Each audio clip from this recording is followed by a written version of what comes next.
Big boss Malayalam season 7-ൽ ഇന്നലെ വലിയൊരു വിഷയം ഉണ്ടായിരുന്നു.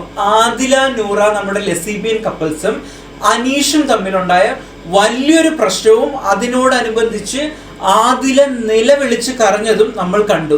എന്തായിരുന്നു ആ പ്രശ്നം എന്നുള്ളത് ഞാൻ പറഞ്ഞു തരാമെന്ന് പറഞ്ഞ് മറ്റൊരു വീഡിയോ ചെയ്യാമെന്ന് ഇന്നലെ പറഞ്ഞിട്ടുണ്ടായിരുന്നു. ആ വീഡിയോ ആയിട്ടാണ് ഞാൻ വന്നിരിക്കുന്നത്. ആദ്യം തന്നെ എല്ലാവർക്കും BBM ടോക്ക് വിത്ത് പ്രശ്നം എന്ന യൂട്യൂബ് ചാനലിലേക്ക് സ്വാഗതം.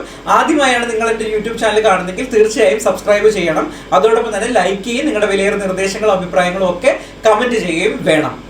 അപ്പോൾ ഞാൻ വിഷയത്തിലേക്ക് കിടക്കാം. ആദ്യം തന്നെ ഞാനൊരു കാര്യം പറഞ്ഞോട്ടെ.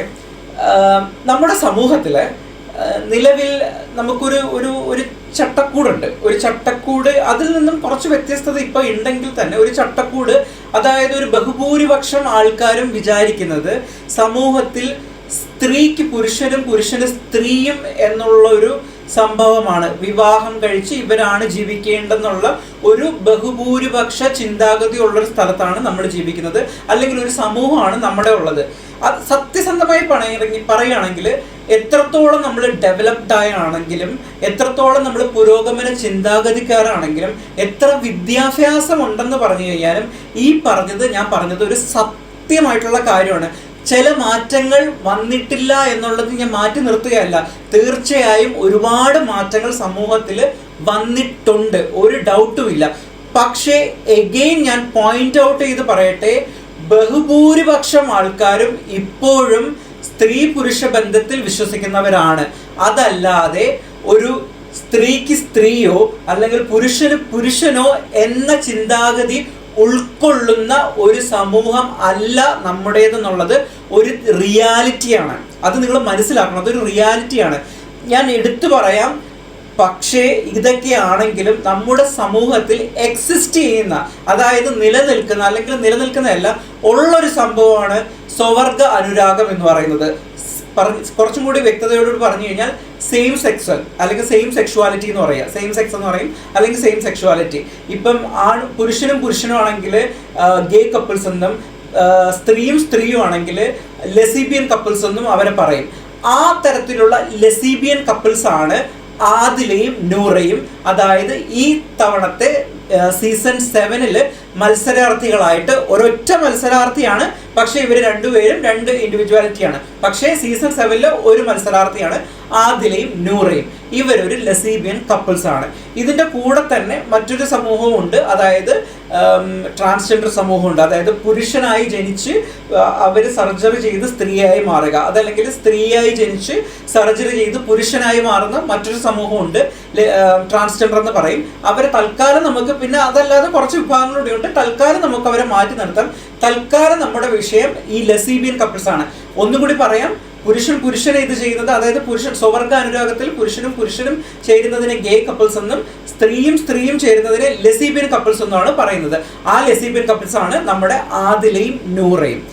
അപ്പോൾ സ്വാഭാവികമായും തന്നെ ഏഷ്യനെറ്റ് എടുത്തേക്കുന്ന ഒരു ഇനിഷ്യേറ്റീവ് ഉണ്ട്. സീസൺ 1 മുതൽ ഈ തരത്തിലുള്ള ഒരു സമൂഹം നമ്മുടെ സമൂഹത്തിൽ ജീവിക്കുന്നുണ്ട് എന്ന് മനസ്സിലാക്കുന്നതിന് എല്ലാ വർഷവും ഈ കമ്മ്യൂണിറ്റിയിൽ നിന്നും ഒരാളെ അല്ലെങ്കിൽ 2 പേരെ എല്ലാ വർഷവും പങ്കെടുപ്പിക്കാറുണ്ട്. അത് ഏഷ്യനെറ്റിന്റെ ഇന്റൻഷൻ എന്ന് പറയുന്നത് സമൂഹത്തിൽ അല്ലെങ്കിൽ സൊസൈറ്റിയിൽ മനസ്സിലാക്കി കൊടുക്കുക, ഇത്തരത്തിലുള്ളൊരു സമൂഹം നമ്മുടെ സമൂഹത്തിൽ എക്സിസ്റ്റ് ചെയ്യുന്നുണ്ട്, നിലനിൽക്കുന്നുണ്ട് എന്നുള്ളത് മനസ്സിലാക്കുകയാണ് ഏഷ്യനെറ്റ് എടുത്തേക്കുന്ന വലിയൊരു ഇനിഷ്യേറ്റീവാണ്. അതിന് നമുക്ക് അപ്രീഷിയേറ്റ് ചെയ്യാണ്ടിരിക്കാൻ നിവൃത്തിയില്ല. പക്ഷേ മെജോറിറ്റി, ഭൂരിഭാഗം ആൾക്കാരും ഇത് ഉൾക്കൊള്ളുന്ന ഒരു ടൈപ്പ് ഓഫ് ആൾക്കാരല്ല.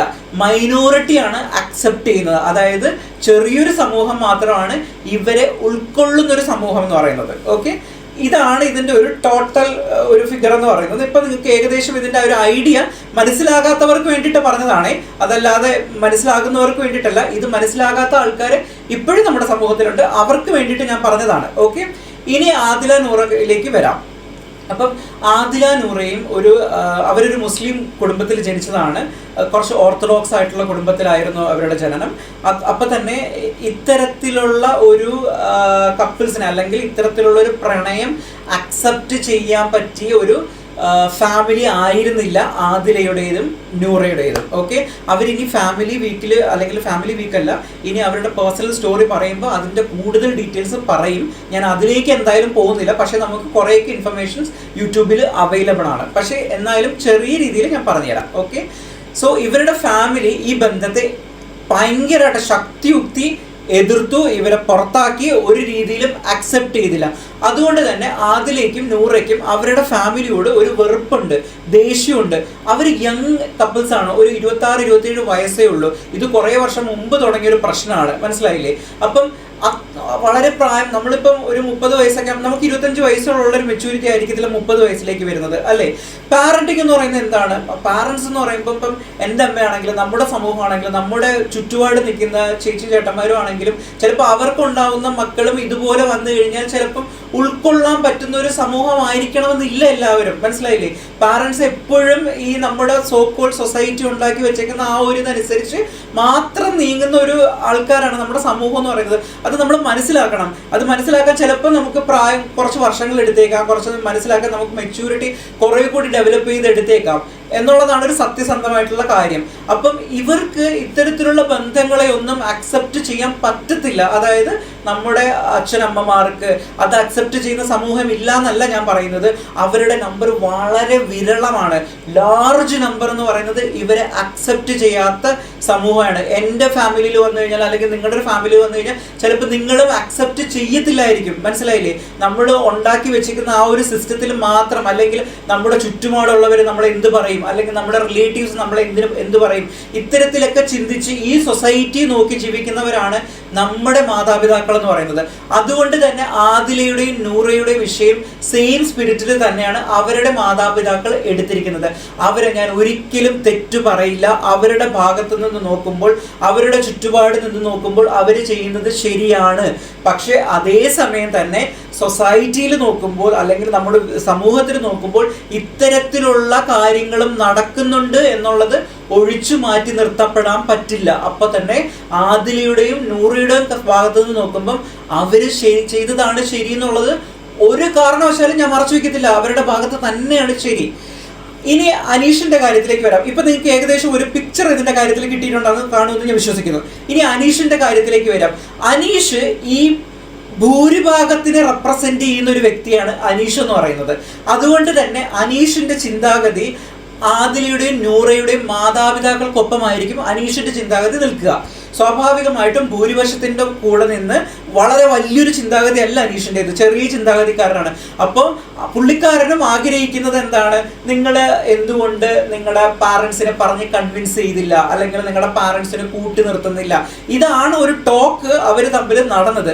പക്ഷെ ആദിലയും നൂറയും വർഷങ്ങളായിട്ട് അനുഭവിച്ച ആ ഒരു മെന്റൽ ട്രോമയുണ്ടല്ലോ, അത് പുള്ളിക്കാരന് കൺവേ ആവത്തില്ല.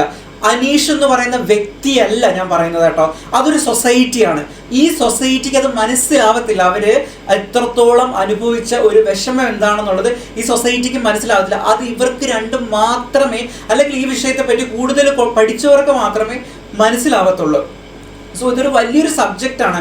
അപ്പം ഇതിൽ നമ്മുടെ ആറ് ഭാഗത്ത് നിൽക്കും എന്നുള്ളതാണ്. അപ്പം നിങ്ങൾക്ക് മനസ്സിലായല്ലോ. അപ്പം അനീഷ് ഉദ്ദേശിച്ചത് ഇത്രയേ ഉള്ളൂ, എന്തുകൊണ്ട് നിങ്ങൾ പാരൻസിനെ കൺവിൻസ് ചെയ്ത് അവരോടൊപ്പം ജീവിക്കുന്നില്ല, അല്ലെങ്കിൽ അവരെ ചേർത്ത് നിർത്തുന്നില്ല, അവരോട് പറഞ്ഞ് അവരോടായിട്ട് ചേർന്ന് പോകുന്നില്ല എന്നുള്ളതാണ്. ഇതാണ് ആദിലയ്ക്കും നൂറയ്ക്കും ട്രിഗർ ആയതും അവരുടെ വിഷമം കാരണം അവർ പൊട്ടിക്കരയൊക്കെ ഉണ്ടായി. അത് ആദിലയുടെയും നൂറയുടെയും ഭാഗത്തു നിന്ന് നോക്കുമ്പോൾ അതിൽ ഒരു പെർസെൻറ്റേജ് പോലും റോങ് ഇല്ല. അതേസമയം അനീഷിന്റെ ഇന്റൻഷൻ, അനീഷ് ചൊറിഞ്ഞു നടക്കുന്ന ആളാണ്, പക്ഷെ അനീഷിന്റെ ഇന്റൻഷൻ വാസ് എന്താണ്? ഇവരെല്ലാവരെയും അവരുടെ ഫാമിലിയെയും ആദിലയും നൂറയും ഒരുമിച്ച് കാണണം, അല്ലെങ്കിൽ ഇവർ സംസാരിക്കണം എന്നുള്ളതാണ് അനീഷിന്റെ ഇന്റൻഷൻ. കാരണം അത് ഈ അടി കഴിഞ്ഞതിന് ശേഷം അനീഷ് ക്യാമറയോട് വന്ന് പറയുന്നുണ്ടായിരുന്നു, ഒരു ഫാമിലി വീക്ക് വെക്കുമ്പോൾ, കാരണം ബിഗ് ബോസിലുണ്ടല്ലോ ഫാമിലി വീക്ക്, ഈ ഫാമിലി വീക്ക് വെക്കുമ്പോൾ ഇവരെ ഫാമിലി കൊണ്ടുവന്ന് ഇവർ ഒന്നാകണമെന്നാണ് അനീഷിന്റെ ആഗ്രഹമെന്ന് അനീഷ് പറയുന്നുണ്ടായിരുന്നു. അത് അനീഷിന്റെ ഒരു ഇന്നസെൻസ് ക്യാരക്ടറാണ്, അതായത് പുള്ളിയുടെ ഒരു നന്മയാണ് അതിൽ നിന്ന് മനസ്സിലാവുന്നത്. അതുകൊണ്ട് ഈ വിഷയത്തിൽ അനീഷിനെ ഞാൻ ഒരിക്കലും കുറ്റം പറയത്തില്ല. At the same time Adila നൂറയും ഞാൻ കുറ്റം പറയത്തില്ല. നമ്മൾ ഇതിന്റെ കൺക്ലൂഷനിലേക്ക് എത്തുകയാണെങ്കിൽ എനിക്കറിയത്തില്ല, ഇത് വീണ്ടും വീണ്ടും ചർച്ചയാക്കേണ്ട ഒരു വലിയൊരു ടോപ്പിക്കാണ്. സമൂഹം മാറി വരുന്നുണ്ട്. ചിലപ്പം ഇനിയും പല ജനറേഷൻ മാറി വന്നേക്കാം. ഇത് കംപ്ലീറ്റ് ആയിട്ട് ഇങ്ങനൊരു സ്വവർഗാനുരാഗം അല്ലെങ്കിൽ ഗേ കപ്പിൾസ്, ലെസിബിയൻ കപ്പിൾസ് എന്നുള്ളൊരു സമൂഹം ഉണ്ട് എന്നുള്ളൊരു കംപ്ലീറ്റ് അക്സെപ്റ്റൻസ് കിട്ടാനായിട്ട് ഇനി പുതിയ പുതിയ ജനറേഷനുകൾ മാറി വന്നു കഴിഞ്ഞാൽ മാത്രമേ നടക്കുള്ളായിരിക്കും.